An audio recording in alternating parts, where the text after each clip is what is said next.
Complex number. तो आज हम लोग स्टार्ट करेंगे कॉम्प्लेक्स नंबर। कॉम्प्लेक्स नंबर एक जेईई का बहुत ही इंपॉर्टेंट टॉपिक है। ये 11th-12th में बहुत इंपॉर्टेंट है। लगभग हर बार एक सवाल आता ही है इससे, तो इसलिए ये बहुत ज़्यादा इंपॉर्टेंट है। तो ज़्यादा डिफ़िकल्ट भी नहीं है। तो हम लोग पहले देखेंगे कि कॉम्प्लेक्स नंबर स्टार्ट कहाँ से हुआ। तो जब हम आप लोगों को 10th में याद होगा, जब हम लोग इस तरीके का प्रॉब्लम करते थे, x² + 1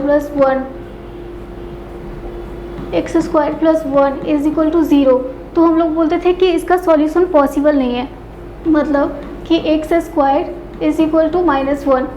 हम लोग बोलते थे कि किसी भी नंबर का स्क्वायर नेगेटिव नहीं हो सकता, ठीक है, तो ये पॉसिबल नहीं होता था। लेकिन इस कॉम्प्लेक्स नंबर में हम लोग एक कॉन्सेप्ट पढ़ेंगे, इमेजिनरी नंबर, जो कि कॉम्प्लेक्स नंबर का सबसे ज़्यादा इम्पॉर्टेंट और सबसे ज़्यादा यूज टर्म होता है। तो हम लोग उसको डिनोट कैसे करते हैं, जैसे इसको फर्दर सॉल्व करेंगे तो क्या आ जाएगा, +(√-1). इस टर्म को कॉम्प्लेक्स नंबर में हम लोग आयोटा बोलते हैं, डिनोट करते हैं आई से, लेकिन हम लोग इसको बोलते हैं आयोटा, जो कि इमेजिनरी नंबर होता है। तो हम लोग लिखेंगे इसको आयोटा √-1, ठीक है। ये बहुत ही ज़्यादा इम्पोर्टेंट है, ठीक है। अब हम लोग आगे बढ़ेंगे। कॉम्प्लेक्स नंबर कितने तरीके का होता है, पहले कैसे हम लोग डिनोट करते हैं। कॉम्प्लेक्स नंबर को हम लोग लिख सकते हैं z = a + iota b, मतलब कि जैसे कोई नंबर है 3 + 2 iota, तो इसको बोलेंगे कि ये कॉम्प्लेक्स नंबर है, क्योंकि इसमें एक इमेजिनरी पार्ट भी है, i इमेजिनरी है, तो इसलिए हम लोग इसको कॉम्प्लेक्स नंबर बोलेंगे, ठीक है। तो हम लोग देखेंगे कितने तरीके के कॉम्प्लेक्स नंबर होते हैं। तो अगर मतलब ये होते हैं real, purely imaginary and imaginary. इसको रियल कब बोलेंगे, जब a + iota b = 0 होता है, मतलब कि इमेजिनरी पार्ट अगर 0 हो गया तो ये हो जाएगा प्योरली रियल, और रियल बोल सकते हैं। जैसे इसको लिखेंगे z = a + iota × 0, तो ये हो जाएगा a, इसमें बस रियल पार्ट ही बचेगा, तो इसलिए हम लोग इसको बोलेंगे रियल, ठीक है, प्योरली इमेजिनरी, ठीक है। इसका मतलब क्या हुआ कि इसमें कोई रियल पार्ट नहीं होगा, इसलिए ये इमेजिनरी होगा, तो प्योरली इमेजिनरी होगा, तो इसीलिए a = 0 हो जाएगा, ठीक है। तो इसको हम लोग कैसे लिख सकते हैं, z = a + iota b, where a = 0 + iota b, तो इसको हम लोग बोल सकते हैं iota × b, जो प्योरली इमेजिनरी है, ठीक है। आगे बढ़ेंगे। इमेजिनरी बस लिख सकते हैं a + iota b, ये इमेजिनरी होता है, जहाँ पर किसी भी नंबर को हम लोग इमेजिनरी बोल सकते हैं, जैसे कि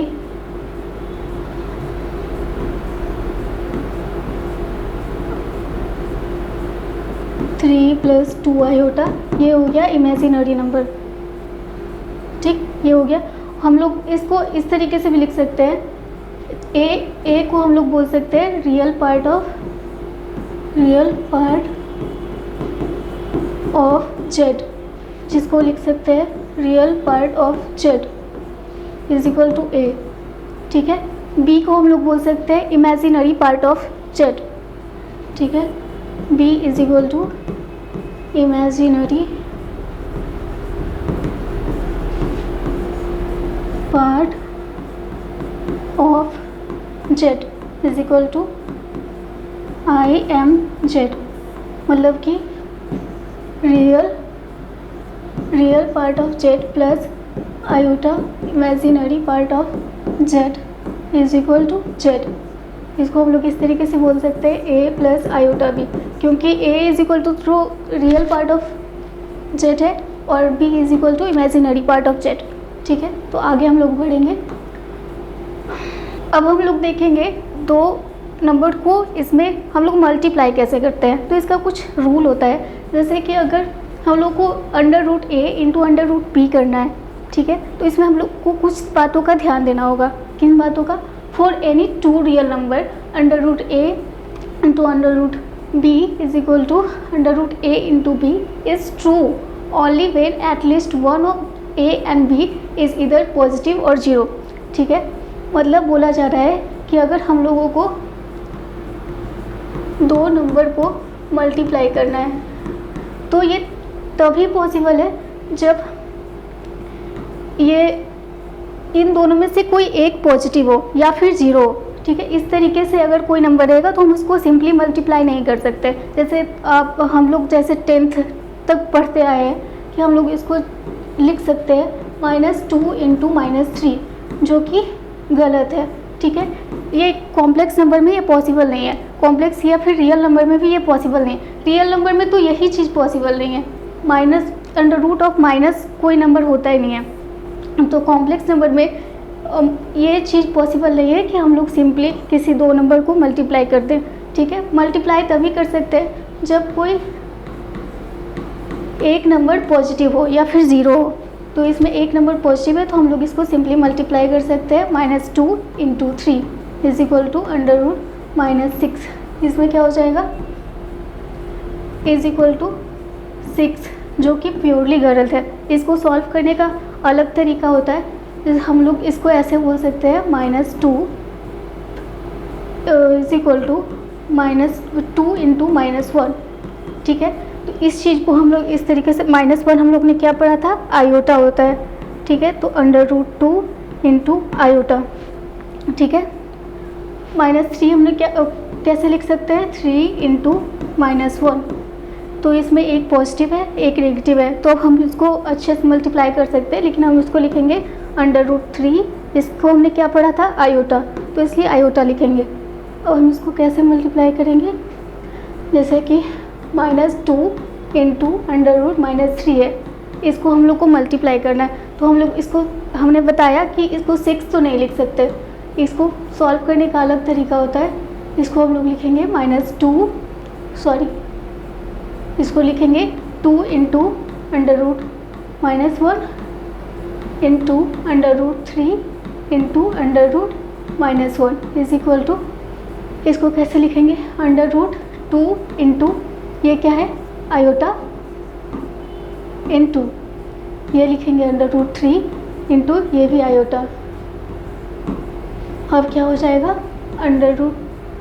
ये इन दोनों को मल्टीप्लाई कर देंगे तो क्या हो जाएगा, √6। ठीक है, और ये हो जाएगा आयोटा स्क्वायर।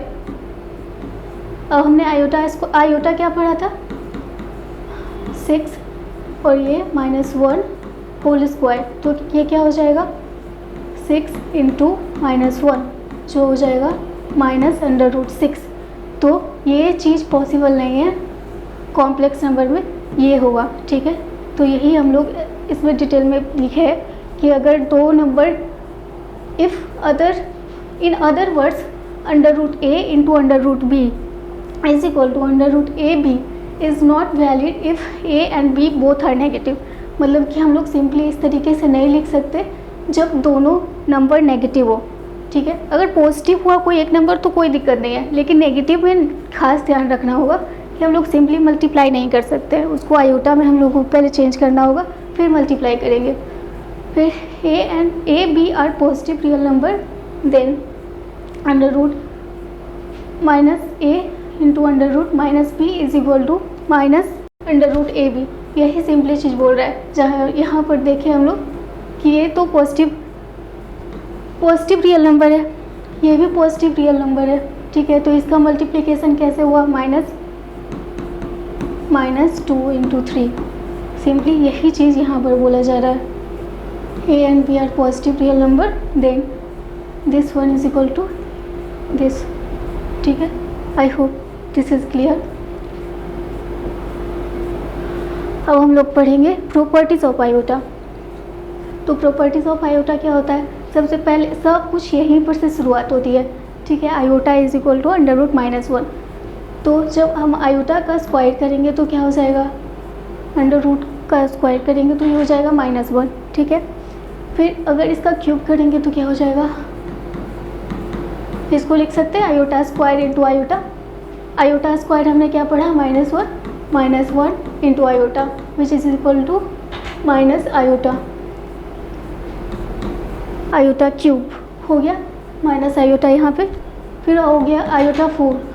ठीक है, तो हमने पहले देखा iota is equal to √-1, iota square, इसको सिंपली स्क्वायर करेंगे तो -1 हो जाएगा।